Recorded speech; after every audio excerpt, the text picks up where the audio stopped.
ایک شخص نے اپنے بیٹے سے وصیت کرتے ہوئے کہا، بیٹا میرے مرنے کے بعد میرے پیروں میں یہ پھٹے پرانے موزے پہنا دینا، میری خواہش ہے مجھے قبر میں اسی طرح اتارا جائے۔ باپ کا مرنا تھا کہ غسل و کفن کی تیاری ہونے لگی۔ چنانچہ بیٹے نے وعدے کے مطابق عالم دین سے وصیت کا اظہار کیا، مگر عالم دین نے اجازت نہ دیتے ہوئے فرمایا، ہمارے دین میں میت کو صرف کفن پہنانے کی اجازت ہے۔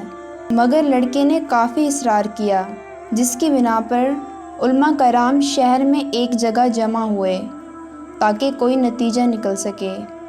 مگر ہونا کیا تھا، لفظی تکرار بڑھتی گئی۔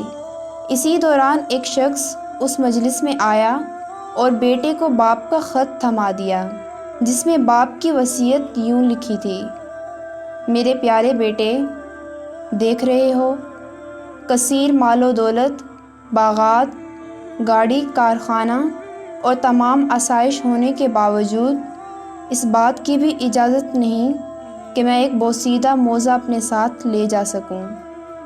ایک روز تمہیں بھی موت آئے گی، یاد رکھو کہ تمہیں بھی ایک کفن ہی لے کے جانا پڑے گا، لہٰذا کوشش کرنا کہ جو مال و دولت میں نے تمہیں دی ہے اس سے فائدہ اٹھانا، نیک راہ میں خرچ کرنا اور بے سہاروں کا سہارا بننا، کیونکہ جو واحد چیز قبر میں تمہارے ساتھ جائے گی وہ تمہارے اعمال ہوں گے۔